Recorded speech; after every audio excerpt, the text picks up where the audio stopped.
emergency press conference. Hot Girl Summer is hereby canceled. I am canceling it, actually. And instead, we are going to have Frat Boy Summer. And that is because our country is being saved by absolute chads, absolutely patriotic chads. Just look at this photo. It is a modern day Renaissance painting. I am making Frat Boy Summer a thing. We are going to make America frat again. And every time we pull up, all you're gonna see is American flag. You into war. Hey, no, we took away.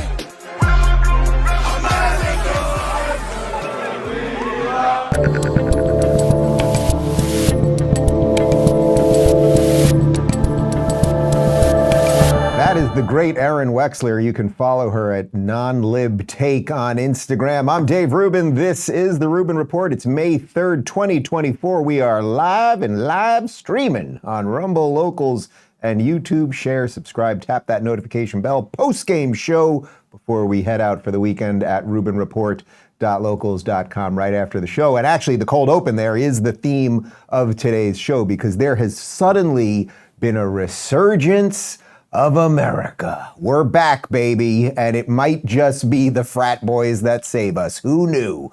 Because finally, not only have some of the politicians and law enforcement removed some of these ridiculous genocidal terrorists from taking over college campuses, but the frat dudes and the normal students, the sane people, have decided to step up, and we've got a whole bunch of evidence. So today's a little more feel good. We're going to show you some of the stupid stuff too, but it's a little more feel good in terms of things turning around and going in the right direction, and a little pride of America from some young people, which you don't get to see too often. So we will do all that, and then I have to start with a clip of Stephen Colbert, because what do you think? We're just going to show you like cool, good things? Come on, come on.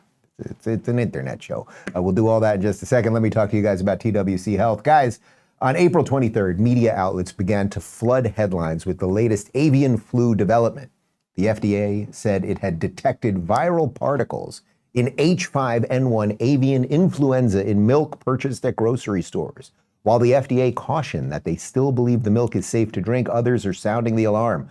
According to news reports, Dr. Eric Topol, founder of the Scripps Research Translational Institute, said the finding of viral particles in milk on grocery store shelves means the outbreak is probably more widespread than we've known as an outbreak in the United States over the last few weeks. And while it is far from certain that this most recent strain of bird flu will result in a pandemic, we know that the medical tyrants are never going to be done with us. And with scientists still saying that this bird flu strain could be 100 times worse than COVID, and knowing that it's an election year, Americans understand that now more than ever we need to be prepared. Do you have what your family needs this time around? Because most doctors still won't consider prescribing ivermectin, HCQ, but we've got you covered. Keep listening.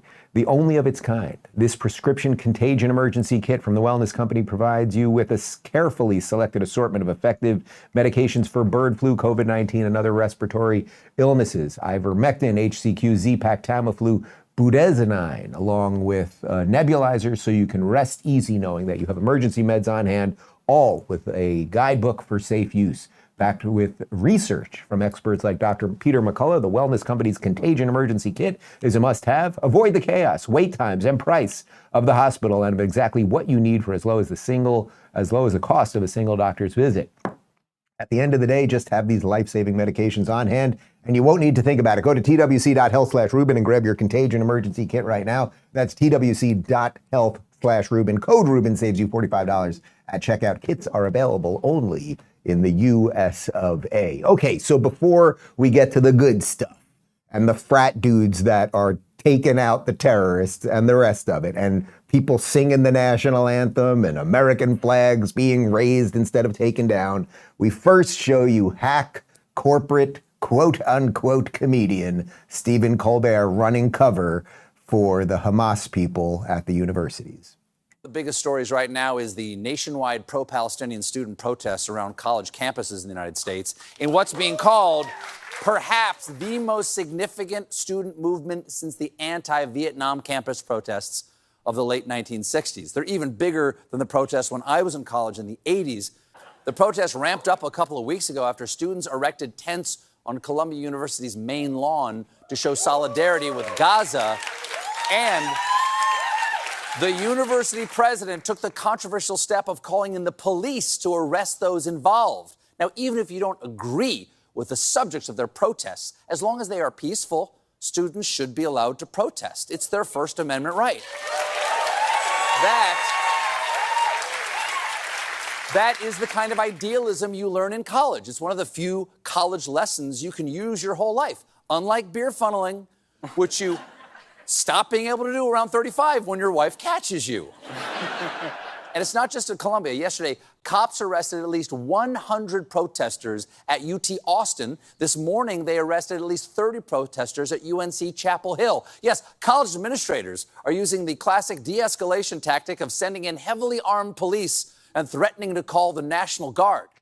All right, Stephen Colbert is a horrible, horrible person. When you look up sellout in the dictionary, it should have a picture of his name. All he does is give the system what he wants. Now, it's interesting there because he's, first off, the quote he's reading is from The Guardian. The Guardian is sort of the worst far-left trash you can get out of the UK. That's one piece of it. He secondly is ignoring the violence and the calls for genocide. And strange, Stephen, you didn't play any of the videos of them keeping Jewish students off campus or other kids being unable to go to class because there were terrorist encampments in the middle of Columbia University, or that they took over buildings and trashed buildings. There's video of all of this stuff. And by the way, when they bring in the police, it's only because they have repeatedly, at every college campus, repeatedly asked them to leave. You can't take over a college campus. You can't lock people in or out of buildings. So everything he says there, this is what they do with everything. He is just a corporate sellout hack who, can I get the numbers? How much is he making per year over there on that show? He's got to be making about 15 mil a year. So I kudos to you. Like, you've made a lot of money being sort of the worst kind of corporate hack possible. I think I'm getting up 15. I was right. That was just off the top of my, he gets $15 fucking million a year for that. Anyway, he lied about everything. You get it. But that's how that's how they launder the lies. That's what I'm always talking about. That's how they launder the lies. They just bring in these people who tell you that what you saw is not what you saw. It's completely reversed. And then they have some people in the audience, again, clapping like seals. All right, now let's get to the good stuff, because suddenly the fraternity dudes on college campuses all across America have finally had it. Yes, they like their beer pong and they like their bongs and whatever, video games and everything else. But when you push them too far, they'll get out there and defend America in a way that none of the administrators or professors seem able to do. So check out this tweet from Eitan Feischberger. Over the past week, we've seen frat boys team up with police to dismantle a pro-Hamas encampment at ASU and put themselves in harm's way at UNC to prevent anarchists from replacing an American flag with a Palestinian one. Guys, I think it's time we bring frats back. And there, we're going to show you some video, but there you see some of the pictures. Here's video from UNC Chapel Hill. This is frat dudes defending the American flag.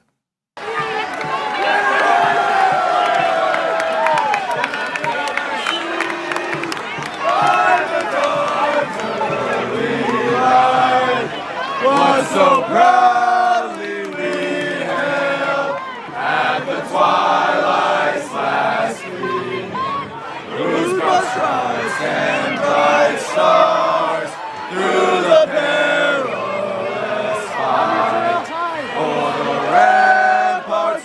Isn't that great, man? Like, isn't that great? It's easy for us all to be like, all these college kids, all Gen Z, they're all these whatever, purple-haired, weird, terrorist-supporting weirdos, but they're not. It's a small percentage, and if we only had adults and then other young people who would stand up against them, they fold pretty damn quickly. But just absolutely beautiful. And note, they look better, and they're dressed better, and they're more fit, and they smile. Like, there's reasons for all of that, right? There are actual reasons that those things all coalesce together. I saw that video and I tweeted it out and I said that if any of these frat dudes want a paid summer internship, that I'll see what I can do. We already got some resumes over here. I'm looking at, who's this? This is Stephen C. right now over at UNC Chapel Hill. Hang tight, people. We're going to go through them and we'll see what we can do for you. And then this is awesome because when you do good things just for the sake of doing what is good and what is right, other people want to jump in and help you. Check this out. This is an image from Pi Kappa Phi. The Pi Kappa Phi men defended their flag. This is from GoFundMe. Throw them a rager. It raised over $500,000. $1,000. I suspect they're going to be able to have a decent party for about 500 grand. Do you think they're going to be able to make that work? I mean, just absolutely awesome, right? Awesome, awesome, awesome. Here is a young guy over at UNC Chapel Hill talking about why he protected the American flag. This is just great. I love America. I love that side of America. It's like we all just kind of connected our brains and stood there protecting one thing, and we all were like we all were looking at every direction. If stuff was flying in, we would say heads up. We would cover each other. We would look out for other people. We would swap. We had like for an hour, and our hands did hurt. Our arms did hurt. It was like an arm day for me that day. It was no gym happened that day afterwards. It was exhausting. You know, I remember we were all standing in there, and I think I made a joke. I was like, oh, I don't know if it's a joke, but I was like, I'd die for this flag, and everybody was like, yeah. If they get any closer, we're gonna start throwing hands. Like we're not going anywhere. I don't care. They're gonna have to tear me off this flag like by my dead body, you know, stuff like that. And that was, you know, I'm smiling right now after such a insane day, but it's because it genuinely was hopeful. It was enjoyable to be in such an environment while doing what we think is right. People really took a lot of damage to protect that flag. And again, we were there for a really long time, you know, all things considered. But it makes me feel very scared for the future of this country. Isn't that just freaking awesome? We were hopeful, enjoyable. They were realizing they were part of something bigger than themselves. I would have died for this flag. Like they were all in on it, protecting each other as the terrorists were pelting them with shit. Like it's just so freaking awesome. I want to show you one more clip of this guy because he is telling you really what the truth is about how to behave when these people are encroaching on your freedoms in your country. It's good to see people still willing to put their bodies on the line, their mind and soul on the line to protect this flag. There are still patriots in this country that actually want to fight and would, you know, sacrifice themselves for this flag, this country. And it's been missing a lot of the time, especially during this last administration has just been non-existent pretty much. That's why the photo is getting so many clicks and getting seen everywhere on every news site, because people want to see that. People want to see people not bending. Don't bend a knee to these people. They want you gone. They want to take over. They want to just destroy like what this country stands for, bring their own twisted ideology into every orifice of this country, and you don't let them do that. Don't let them do that. So take a stand. Be a man. Take a stand. Be a man. Take a stand. That young man right there has more guts and just his head on straight in a way that nobody over at MSNBC has, that so few of our politicians have, that none of these college administrators and these professors who have brainwashed a generation of young people to hate their country and hate themselves and hate their bodies and hate everything, literally hate everything. Just I'm tearing up here. Look at this.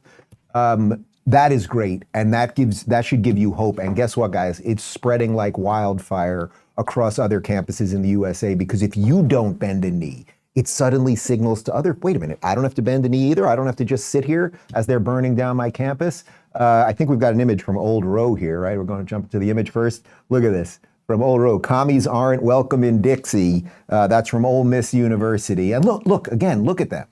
They all look happy. They're not burning anything down. Their genitals probably match the rest of their body. It's pretty good. Old school, right? It's Ole Miss. It's old school.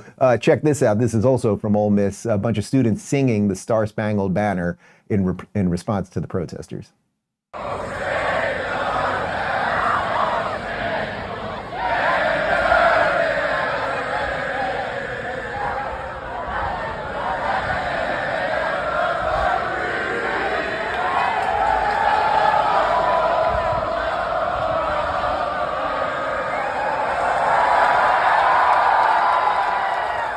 It's just great, right? Like they're doing everything that we are supposed to do. You be a joyful warrior when you fight these people back, and they will crumble quickly. Their misery burns hot, but it's not an endless fuel. And righteousness and goodness and truth, that actually is endless and strong and eternal. Then there's been some incidences where the frat dudes are getting into it with some of these little Hamas warriors. I kind of enjoyed this one. Yeah, it is. It's you with you into war. Hey, bro, lose some weight. Lose some weight. Hey, don't even talk to that. Yeah, all right. She's fat. I mean, okay, fine. But okay, fine. We're just on a run. Let's just do it. Go. Lizzo, Lizzo, Lizzo, Lizzo, Lizzo, Lizzo, Lizzo. You fat ass. You. And you, bitch. All right, they're a little gratuitous, but the point is these kids are defending America in a way that virtually nobody else in the layer of people that will actually go ahead and do it. Check this out. This is great. This is a student. I'm now in touch with him. His name is Benny. Maybe we can get him on the show next week or something. This is just a good, decent kid. Here he is at the University of Michigan, and watch what happens when one of these little Hamas freaks starts going after him. You feel good about that? Yeah, can I help you? Can I help you? You just tore down that poster. Oh, is it your property? Why'd you tear down that poster? Because you're supporting terrorists. So I hope you can tell all your people you're supporting a U.S. designated terrorist Are organization. you threatening me right now? I'm not threatening you. I'm simply But you saying just the tore facts. down a poster. Yeah, and I do them all again. You kill my people, you have no right to put this information on my school. Are you a student here? Are you? I am. Great. Yeah. You want to give me your name? No, I have no reason to. But you feel entitled to tear down other people's posters. I have the right to. This is public property. You have no right And to you- camp on the middle of our Didn't you grounds. just say it's public property? It is. Okay. So that sounds like a contradiction. No. Are you graduating? Yeah, it's not your business. You come, you tear down Is this posters. going on Al Jazeera? Or Safe Instagram? Or another one you of tell your propaganda Why don't you sites? tell me where you want it? Why don't you tell me where you want it? Where would Where you I like want this? Where do you want this I hope posted? you put it everywhere because I hope all your people know you're supporting terrorists, you're supporting the genocide of Jews, you're supporting raping women, you're supporting killing babies and putting them in ovens. You're just like Hitler. I hope all of you know that. What you're doing is shameful. Shameful. So distribute that everywhere because you people deserve to know the facts that you're manipulated by some terrorists overseas. So I hope whoever's funding you stops it.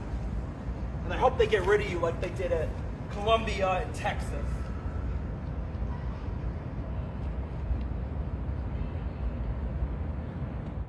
Look, he's just a young man who does not want these pro-terrorist posters on his campus. And note, she never said she was a student. She asked him if he was a student, and he is. She never said whether she was a student. And then she shut up pretty fucking quickly once he started laying down some truth.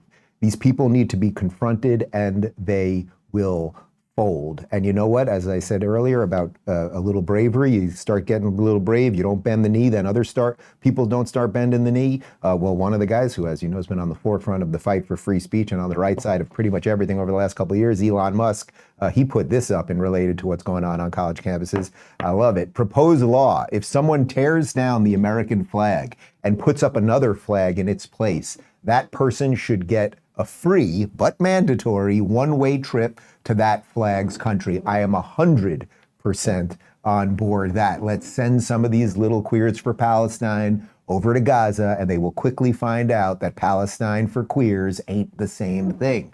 Now, interestingly, one of the bizarro political things that's happening right now is that there is a strange unification happening in some senses on these college campuses, because as these frat dudes, and these are largely, let's just say, more conservative leaning, they're not all conservative, but let's say they don't like the Democrats, they don't like Joe Biden, most of them are probably into Trump, but they're not all Republicans, and a lot of these kids are just completely apolitical and they care about video games and sports, and that's it. But they definitely don't like Joe Biden right now. And then you have these crazed Hamas supporters, which, despite the fact that this administration has been throwing Israel under the bus and hampering them from going into Rafah and placating to the lunatics like Ilhan and AOC and everybody else, the base hates Joe Biden too, right? The base is calling him Genocide Joe. So Joe is kind of bringing everybody together here. Here's a video of both sides, the pro-America people and the pro-Hamas people chanting "fuck Joe Biden" together.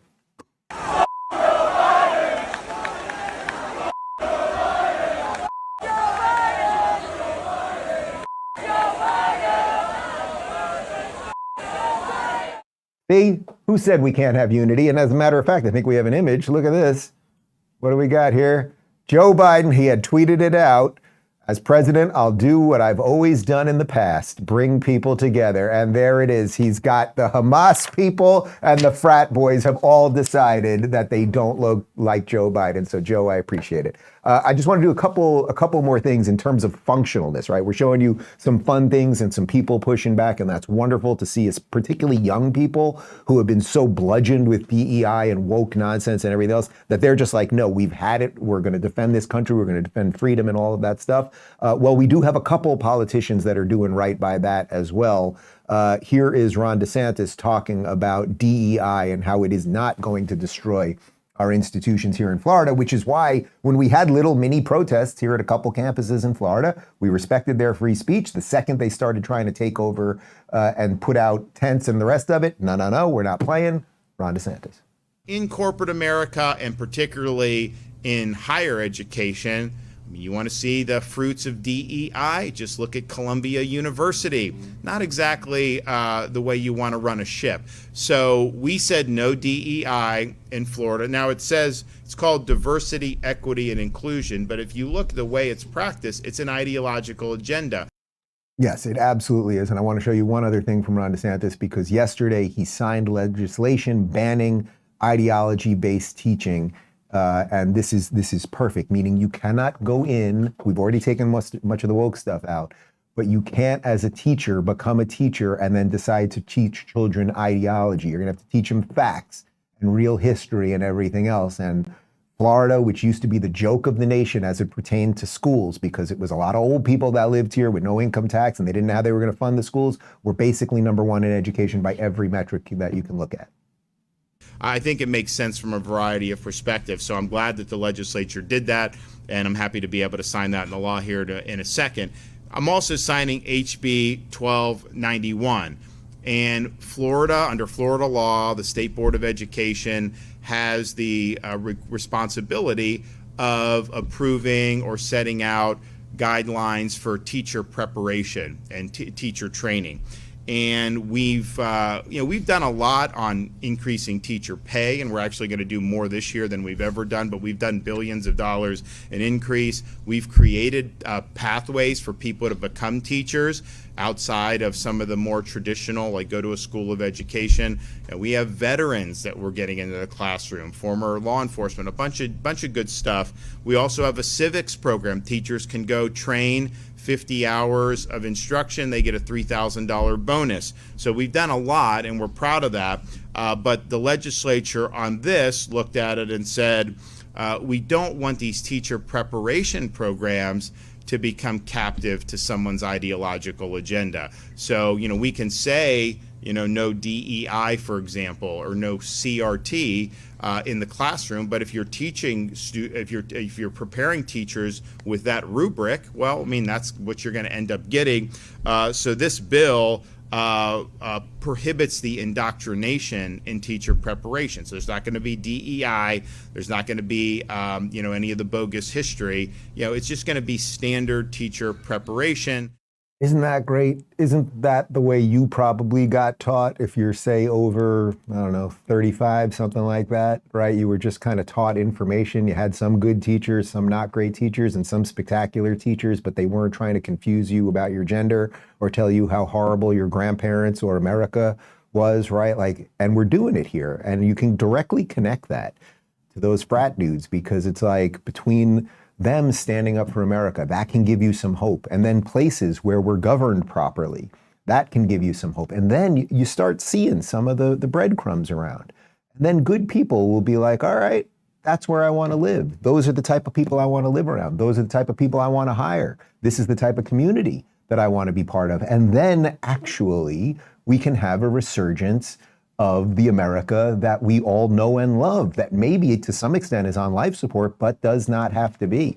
That is the challenge right now. So I'm feeling quite good today after 2 weeks of this madness. So we're going to get to a RubinReport.locals.com community Q&A in just a sec. Let me talk to you guys about 1775 coffee real quick. Guys, are you a sleepy Joe who has zero cognitive performance? Scared of walking up the stairs without being worried you're going to fall down? Do you struggle to muster the focus and brain power for the basic things in life, such as eating ice cream or riding a bike?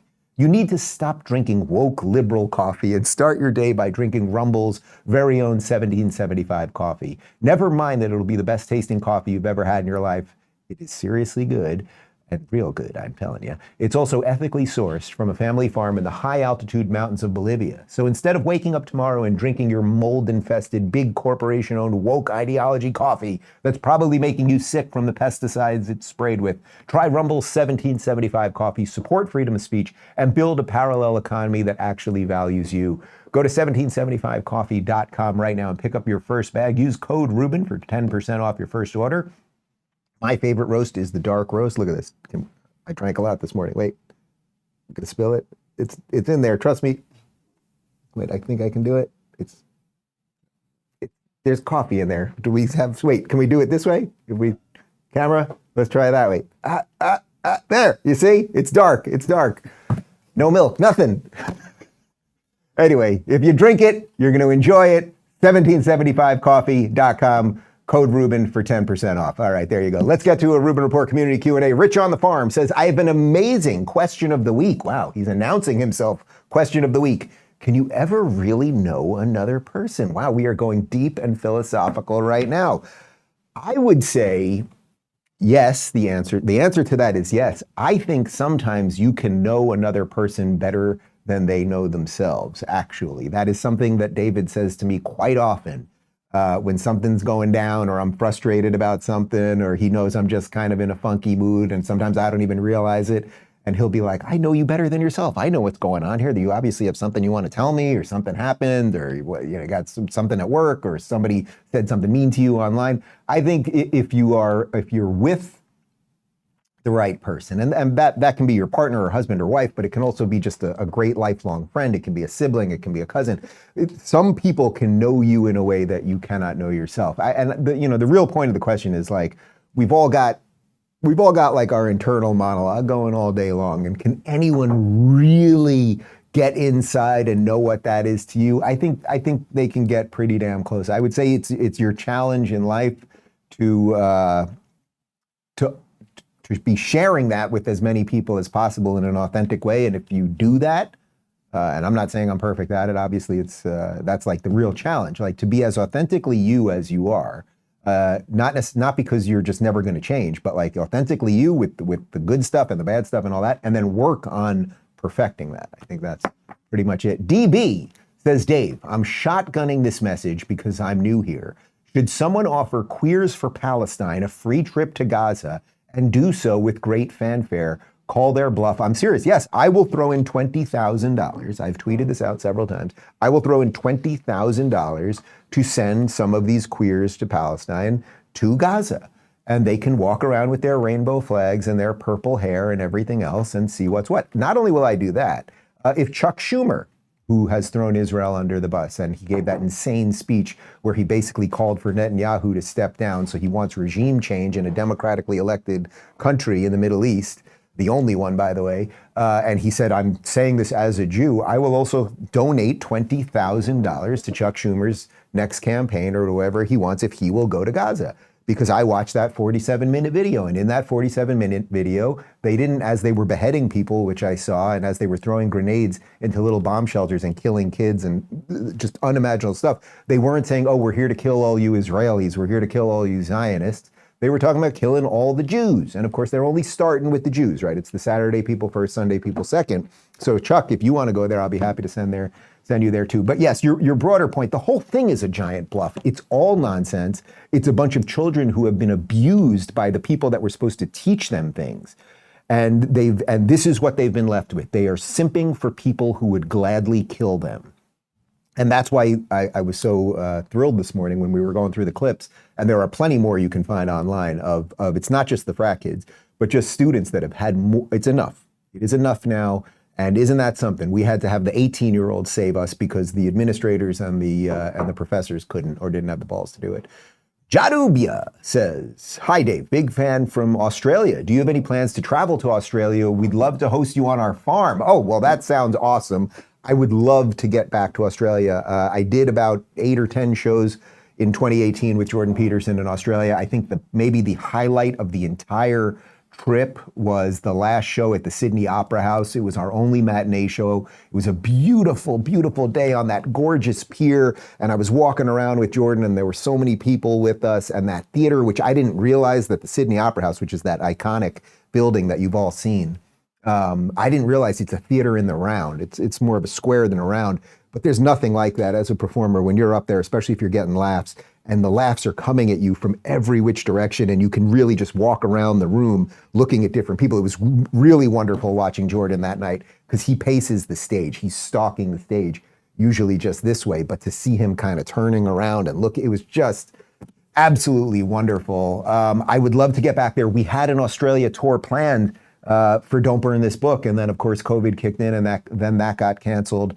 So yes, stay tuned. I would love to get back there. I went to a kangaroo preserve. It was awesome. Held a koala, which, you know, the koalas have chlamydia, almost all of them. I think it's chlamydia. Wait, am I making this syphilis? Do they have syphilis? What do koalas have? You're not supposed to kiss them, I think. Koalas have syphilis, chlamydia, something. Chlamydia. Yeah. Chlamydia. Thank you, Connor. Doc, my question is, what do we do about these foreign agents supplying money and training these criminals? Look, we are going to find out more and more. As they've now arrested some of these people at these universities, they're finding out. I saw one thing yesterday that at some of the schools, over 50% of the people they arrested were not students. So there are agitators, there are Antifa people, there are no doubt Hamas operatives. We know that George Soros is funding Students for Justice in Palestine, these organizations that's why they're so well coordinated. You think these tents that all look exactly the same, they all magically show up at the same time? Where are they all getting the kefias from? Like, all of it is coordinated and planned largely from Qatar. Qatar has given billions and billions of dollars, way more than those pesky Jews have given to schools over the last couple of decades, particularly in the last decade, and that leads to this brain damage set of young people. So yeah, we've got to go after the money. We've got to pass some laws as it relates to material support. We've done that here in Florida, that if they can figure out any material support that you're giving a terrorist organization, and I think if you're a student organization that is funded supporting a foreign terrorist organization, that is kind of material support. So we're going to have to tighten some of those laws, not infringing on anyone's free speech, but if you are part of an organization that is paid to promote the same ideas that the terrorist organization, that is a known terrorist organization by the State Department, the same ideas that they're promulgating, then I think there's something we can do about that.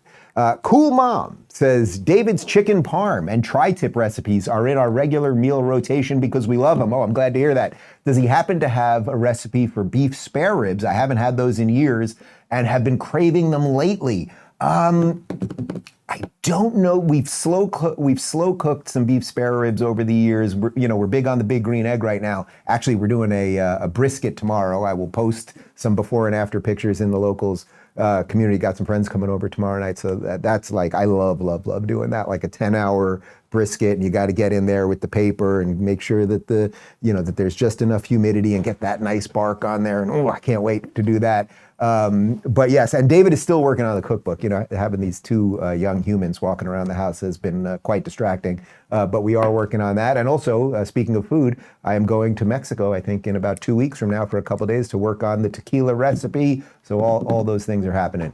James says, do you think the disturbances have been more severe and the defiance of the police more common because of the negative attitude by many on the left toward the police, as exemplified by the defund the police nonsense? Of course, in an election year, defund the police is almost as unmentioned as Bidenomics, but we do have tons of videotape. Yeah, there's actually a couple things going on. So you take a bunch of young people, you tell them that America's evil, that authority is always awful, blah, blah, blah. And then you have teachers that are pushing that, right? And administrators, right? Then we know that, as we just talked about, there's funding from outside countries that are confusing these people, right? Like it's an organization. Oh my God, and here's the tent for you, and here's the keffiyeh, and we'll give you food, and blah, blah, blah. Okay, fine.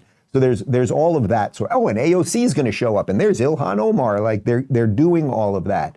But as it pertains to law enforcement, there's a couple things going on because law enforcement has largely been hampered by Democrat administrations, right? So we showed you a video yesterday of Eric Adams finally making some sense and allowing the NYPD to go in and clean this thing up, which they could have done immediately. But Eric Adams is the same person who has so hampered the NYPD that we know that they are doing early retirements in droves. They've had to lower the standards to get new recruits in. So you're seeing more overweight police officers, people that would not have qualified beforehand. So there's been a degradation of the quality of officer.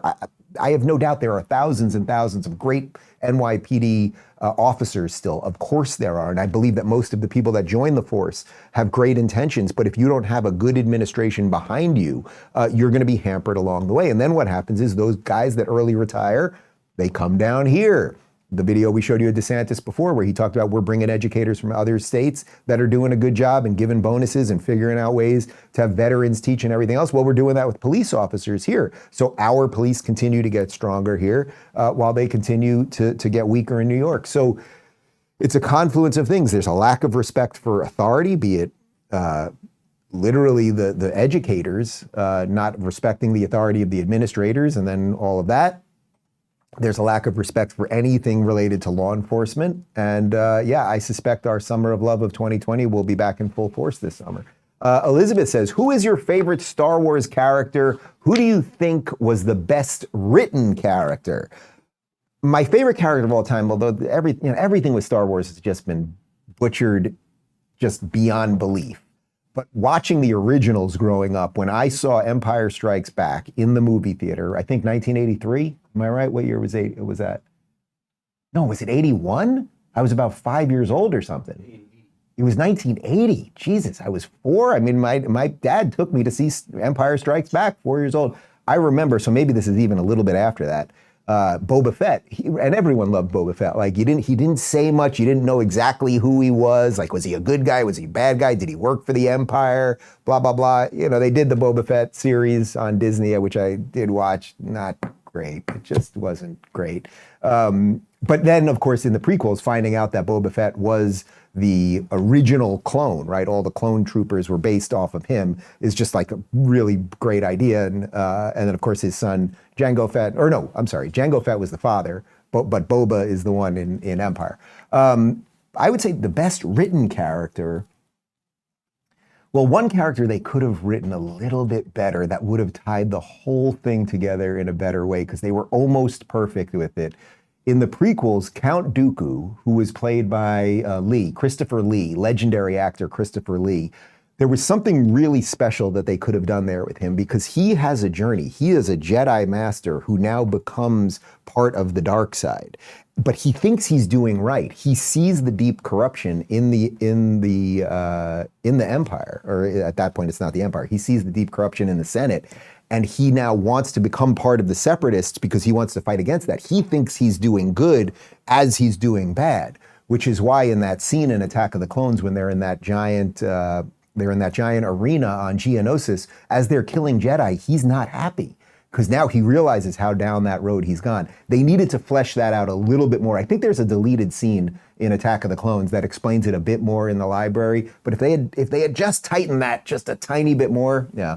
Brad says, you played Yuri Bezmenov's clip recently. He was an oracle. Do you think we could have avoided the cultural revolution we're in now had we listened to this warning, or was it inevitable that Western societies would have to disintegrate before the masses would see it? Well, look, that YouTube clip, which we've played many, many times, and if you're not sure what we're referencing, you should definitely find it. Just Google his name and you will find it, where he lays out the types of ways that you can destabilize a society. It's so prescient. It's so important. Every time it's played, and Rogan plays it all the time, many people play it all the time, it's like, oh, that is what's happening right now. We see it. They've destroyed the minds of young people. They've depressed us about our history. They then point to the things that aren't working that they destroy, and then they point to it and say that's evidence of how bad our system is.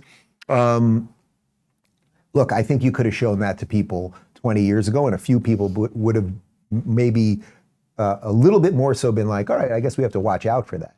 But most people would have been like, oh, that'll never happen in America. If you think about where America is at right now and so much of the weirdness as it relates to the gender stuff, which again it's starting to not be cool. That's good.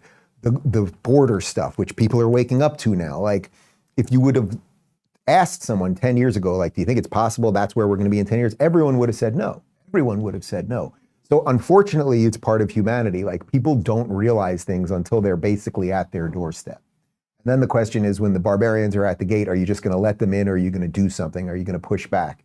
And I think this is our moment. Like, these last couple of weeks have been particularly weird, but it's also made it almost obnoxiously obvious what is going on here. So know that and then act accordingly. Crafty Cat says, what is the best truly Southern thing you've eaten in Savannah? So we had a couple great meals in Savannah, and I have to tell you, we'll put the video up. Ralston College, for those of you that are in high school right now, or you're in college and you're looking for a great grad program, Stephen Blackwood has created such an absolutely wonderful atmosphere for these young people. I was so freaking impressed. We did this event with Chris Rufo and Steven. We had a couple meals with these students where they just sat me at different tables to chat with people. Smart, interesting, clever, funny. They were reading poetry and singing songs, and Savannah is absolutely gorgeous. We ate at a restaurant called Husk that was fantastic.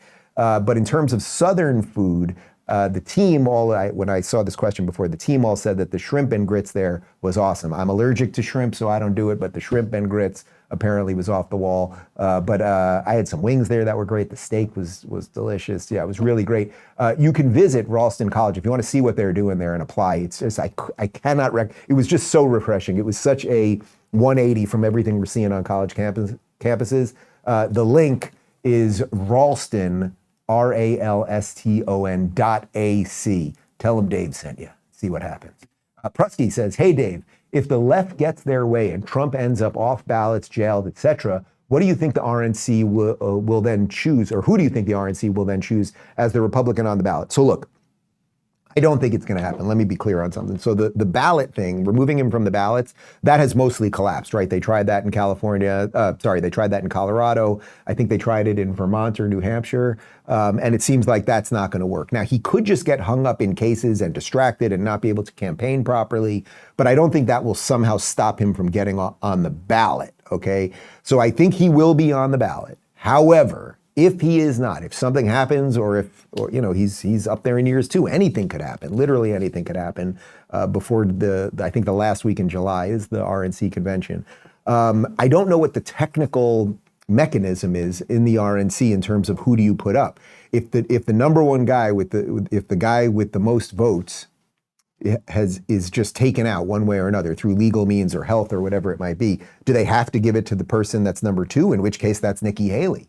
What I do know is that the RNC will abide by its rules. They are very unlike the DNC. You can say all you want about the Republicans, but when the Republicans had their insurgent candidate running in 2015, Donald Trump, and all the sort of traditional Republicans were against him and all that, Trump was winning, and they didn't do anything in their own system to stop him from winning. When the Democrats had their insurgent, which was Bernie, and thank God it didn't work out for him, the DNC actively worked with Hillary Clinton to take out Bernie. I don't like Bernie, but I also don't like the deep corruption of the DNC. So I believe that the Republicans will do whatever it says on the books. Whether that leads to Nikki, which obviously would have the base not too happy, or whatever, we would see. But I'm not too worried about that. I think if you want to think about a future sensible Republican situation, it's a Trump ticket with maybe a Tulsi VP.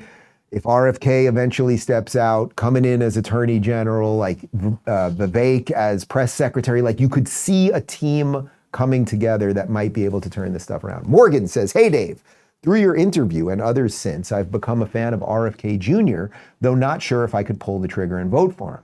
Have you ever considered him as a real contender, especially since so many of us are disillusioned with Trump?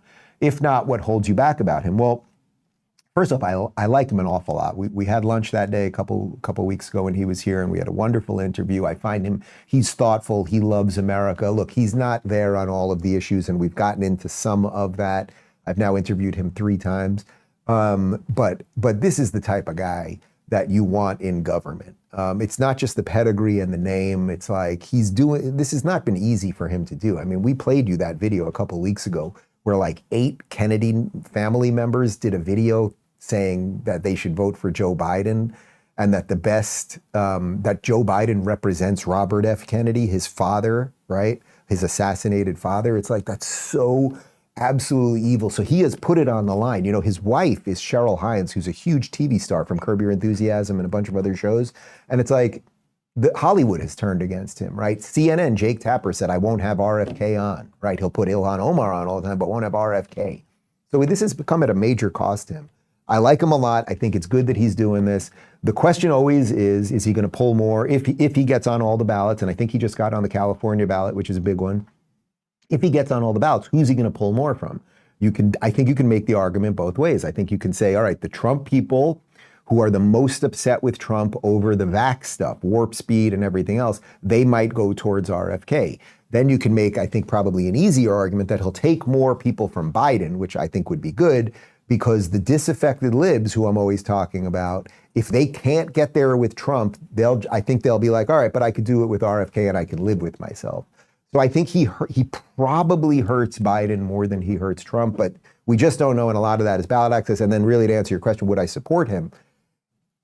Trump is the only way out of this thing right now. If you know what, I'll say this, RFK, this is exactly what I said to your press secretary when she was here. Get on all the ballots. Get on all the ballots and make it a real option for everybody. All ballots. I'm talking all 50 states and District of Columbia. Get on all of them, and so that you've done the work to do all that, and then let's talk, right? Because everything is up in the air right now, and who knows what'll happen. Ava says, "Hey Dave, what's the best advice you've been given, and who said it?" Oh, well. The best advice I've ever been given, and it was not given to me directly originally, but I was able to sit behind the guy on stage for a year of my life. Of course, I'm talking about Jordan Peterson. And he often would say this thing, I've mentioned this a couple of times, about how to live a fully actualized life as a human being. Almost everybody, not everybody, but almost everybody needs to experience what it's like to be a parent. That it is so fundamental to your evolution as a person. That you've got to do it. And this was 2018 when we were on tour, and David had wanted kids. I really just never thought about it. I just was focused on my career and everything else. But then I thought, here I have the most important public intellectual in the world, a man that I consider a modern prophet, truly. And I have my partner, both saying have kids. Who am I to say no? And I have to say, in the year and a half that we've had these guys, it's just been it's a joy, and it's crazy, and it's exhausting, and I'm more tired than usual, and all that stuff, and I'm cleaning up pee all the time and everything else. But it has changed me. I think it's made me better in doing this. I've realized that there are things beyond me, and I have more incentive to fight for the world, because I won't be here forever, but I want to hand these guys the best possible world. So I think, get out, have some kids and see what happens. Lori says, what are your thoughts on Jonathan Haidt collaborating with Oprah? Initially, I was disappointed and surprised. I'm still surprised, but I think a sane man should talk with a woman who tried to pass off a man as pregnant in hopes that he can positively influence her. Seriously, though, I know it doesn't help to reach people when one is always speaking in the echo chamber. So I don't know about this partnership specifically, but Jonathan Haidt, who's from NYU, I think Stern School of Business, who's been one of the leaders on the intellectual side fighting the woke for years, doing something with Oprah, who's kind of given us a little bit of everything as it pertains to all of this. She's like not completely insane, but then placates to a lot of it. But if that gets some of Haidt's ideas over to the Oprah crowd, I think that would be a net good. But I would also say that, and I'd be happy to have Jonathan Haidt on again, I would also say that at the end, if you are going to fight against all of these ideas, you got to figure out a way to vote the right way. And I don't know which way Jonathan votes. I'd love to know, and I'd love to discuss that with him. But yes, anything you can do to wake up some people in some non-traditional ways would be good. C.S. Cooper says, have you ever considered growing a mustache for Movember? You know, I'm more beard than man at this point. You know, the beard appeared, I think, in my first Off the Grid August, which this year will be my 8th, if I'm not mistaken, which is crazy that I've done it so many times now. And I just didn't want to, I was just like, I'm not going to shave. And then I came back and I was kind of digging it and people were liking it. And now it's just part of me at this point. Could I do just a mustache? Yeah, Connor's encouraging me. Just try. You want to try it with me? You going to try it with me? You do it every now and again. I will discuss it with the team. I'm making no complete, if everyone here will do it, then Adi, she's going to do it. She's in, everybody's in, okay. Joe says, the Libertarian Party announced that Mr. Trump will speak at the National Libertarian Convention on May 23rd. Do you think it is possible that the Libertarian Party won't nominate their own candidate and will instead simply endorse Trump for presidency. Additionally, how much do you think his appearance will help Mr. Trump grow his voter base? Well, that's very interesting. I did see that last week where they announced that. Okay, so the main question is, will they not run a candidate because Trump's going to speak there? It is possible that that was part of Trump's negotiation with them. I will come, I will talk. You know, I'm more libertarian on things than a traditional Republican and more anti-war, and I cut taxes and I left a lot of COVID stuff up to the states. I will come and show up, which is a huge boost for you guys if you don't run a candidate against me, because we know it's going to be a razor-thin election one way or another, and RFK obviously puts a little bit of a fly in the ointment depending on which way you're going. So I think it's possible he negotiated that. My guess is they will still run a candidate if that was not negotiated already, because if you just concede that we're not even running a candidate, then you basically don't function as a party. And also, I don't know how, if you're on all 50 ballots, you could just not nominate a candidate. I don't know what the policy or what the laws are related to, do you stay on all the ballots if you just don't even put a name on the ballot? I'm not even sure how that would work. But I think it's good that Trump's doing this. I think Trump has a lot as a New York City real estate guy. He has a lot of libertarian leanings. He likes the free market. He has a lot of good stuff that fits within a libertarian mindset. And seeing some of that come together, I would say overall is a net good. Speaking of net goods, part 2 of my interview with Tulsi Gabbard is up right now. Full thing's up at Locals, rubinreport.locals.com, absolutely ad-free. People of the Internet is live, special day today, since we did not do a show yesterday because of our travel schedule. Special show today at 1 p.m., and we leave you with a bit more from these wackadoodle protests. All right, have a great weekend, everybody. Bye. Israel is a branch of the U.S. military-industrial complex. Do you guys ever do pegging? Pegging? Yeah. Only for peace. We peg for peace, as everyone should. Are you into pegging, or did you be down? Peg for peace.